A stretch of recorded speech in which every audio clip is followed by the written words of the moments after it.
Friends, இன்னைக்கு டே 34 morning எந்திரிச்சதுமே தலை சரி பண்ணும்போது பெரியவன் வந்து, "இன்னைக்கு நான் உங்களுக்கு ஜட பின்னி விடுறேம்மா" அப்படின்னு சொல்லிட்டு ஜட பின்னி விட்டா எப்படி இருக்குமோ அப்படின்னுட்டு வீடியோ எடுக்க சொன்னேன். வீடியோ பார்க்கும்போது எனக்கு ரொம்ப பிடிச்சிருந்ததுங்க. நல்லா ஜட பின்னி விட்டான். பெண் குழந்தை இல்லைன்ற குறைய எனக்கு என்னுடைய 2 பசங்களுமே இன்னைக்கு வரைக்கும் கொடுத்ததில்ல.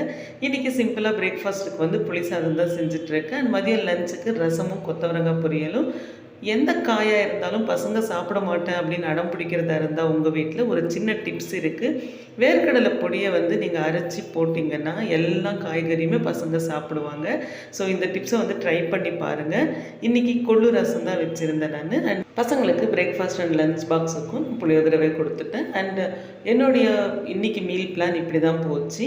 ஈவினிங் வந்து சர்ச்சுக்கு போயிட்டு ரிட்டன் வரும்போது அம்மா ஷாப் கிட்டே போனோம். அம்மா வந்து எனக்கு ஆனியன் சமோசா ரொம்ப பிடிக்கும்னு சொல்லிட்டு வாங்கி கொடுத்தாங்க. அதை சாப்பிட்டு இன்றைக்கி டின்னரை முடிச்சாச்சு. தேங்க்ஸ் ஃபார் வாட்சிங். Have a good day.